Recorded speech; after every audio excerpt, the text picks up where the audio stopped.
Hello everyone, আসসালামু আলাইকুম। আশা করছি আপনারা সবাই অনেক ভালো আছেন। আলহামদুলিল্লাহ আমিও ভালো আছি। চলে আসলাম নতুন একটা ভিডিও নিয়ে।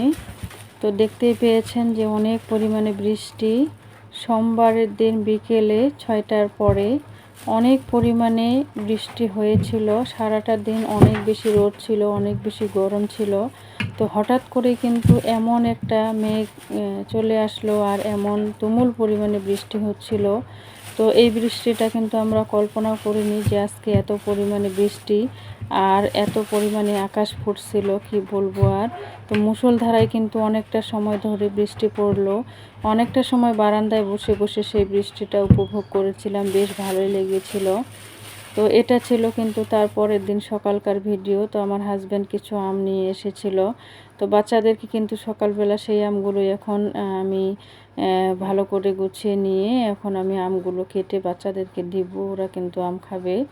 তো আম কিন্তু আমার বাচ্চারা অনেক বেশি পছন্দ করে, দুই বাচ্চাই, কিন্তু আমার কাছেও ভালো লাগে। যদি আমটা ভালো হয় তাহলে কিন্তু সেই আমটা খেতে অনেক বেশি ভালো লাগে আমার কাছে। তো আমি কিন্তু এখন আমগুলো কেটে নিচ্ছি আর আমার বাচ্চারা কিন্তু বসে আছে আম খাওয়ার জন্য। তো ওদেরকে বলতেছি তোমরা এখানে চুপটি করে বসে থাকো, আমি আমগুলো কেটে তোমাদেরকে দিই, তোমরা তারপরে বসে বসে খাও, এই আর কি। তো তারপরে কিন্তু আমি এখানে 4টা আম কেটে নিয়েছিলাম। তো নিয়ে কিন্তু আমি তাদেরকে এখন দিব খেতে। ওরা কিন্তু খাওয়ার জন্য অপেক্ষা করে বসে আছে আর কি। তো কালকে যেহেতু রাতে নিয়ে এসেছিল আর এখন সকালবেলা আর কি, সকালকার সময়। তো ওদেরকে আমগুলো কেটে দিয়ে আমি আবার রান্না করতে চলে যাব আর কি। তো আমগুলো কিন্তু আমার কাটা হয়ে গেল আর 2টা কাঁটা চামচ নিয়ে এসেছিলাম যে 2 মেয়ে খাবে। তো এখানে কিন্তু আমি এখন ওদেরকে দিয়ে দেব খাওয়ার জন্য, ওরা এখানে বসে বসে খাবে আর কি।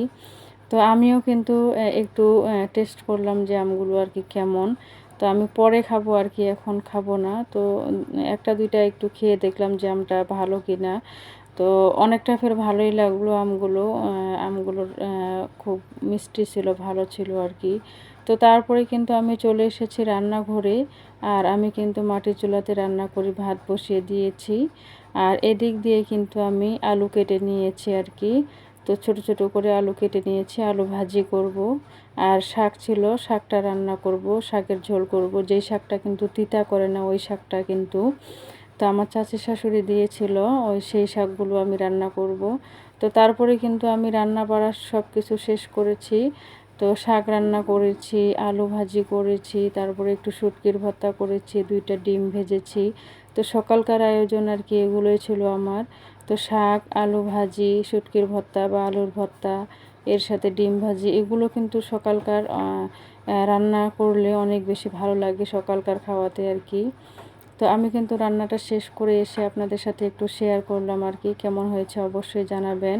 তো ভিডিওর এ পর্যায়ে এসে যারা আছেন আপনারা একটা লাইক দেননি, প্লিজ একটা লাইক দিয়ে ভিডিওটা কন্টিনিউ করবেন।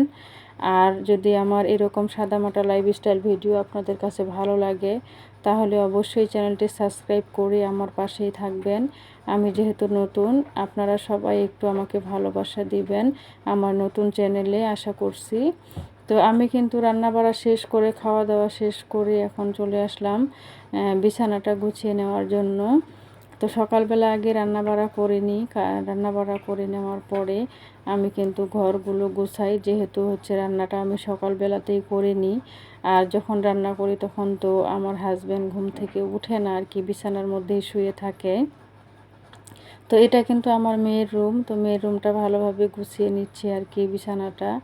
আসলে সংসারের কাজকর্ম করতে করতে আমরা কিন্তু সারাটা দিন পার করে দিই। বাচ্চা কাচ্চা, ঘর দুয়ার গোছানো, সংসারের প্রত্যেকটা কাজ, এগুলোই কিন্তু আমাদের গৃহিণীদের প্রধান কাজ, তাই না?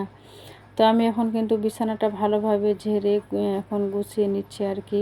ঝেড়ে নিচ্ছি বিছানাটা। প্রত্যেক দিন অনেক পরিমাণে কিন্তু ধুলাবালু জমে যায়। আর যাদের ঘরে কিন্তু ছোট ছোট বাচ্চা আছে ওদের ঘর আর বিছানা কিন্তু অনেক বেশি এলোমেলোই হয়ে যায় আর কি কিছুটা সময় পর পরেই। তো যেহেতু বাচ্চারা এলোমেলো করে, ওরা কিন্তু বোঝে না, তারপরেও কিন্তু আমাদেরকে সব কিছু পরিষ্কার পরিচ্ছন্ন আর পরিপাটি রাখতে হয়। আমি চেষ্টা করি বাচ্চারা যখনই অগোছালো কোনো কিছু করে বা এলোমেলো করে, সাথে সাথেই কিন্তু আমি সেটা গুছিয়ে রাখার চেষ্টা করি যতটুকু আমার সম্ভব হয় আর কি। সারাদিনে যে কতবার ঘরগুলো গুছাই আর সারাদিনে যে কতবার ঘরগুলো ঝাড়ু দিই তার কোনো কিন্তু ঠিক নেই। তো অনেক পরিমাণে কিন্তু তারা এলোমেলো করে, আর অগোছালো কাজকর্ম আমার কাছে কিন্তু একদমই ভালো লাগে না। আমি চেষ্টা করি সবসময় আমার যেটা আছে সেটাই সুন্দরভাবে একটু পরিষ্কার পরিচ্ছন্ন আর পরিপাটি করে রাখার চেষ্টা করি আর কি। তো আমার আজকের এই ভিডিওটি আপনাদের কাছে কেমন লাগলো অবশ্যই জানাবেন। সবাই ভালো থাকবেন, সুস্থ থাকবেন, আর আমার জন্য দোয়া করবেন। আল্লাহ হাফেজ। আসসালামু আলাইকুম ওয়া রাহমাতুল্লাহি ওয়া বারাকাতুহু।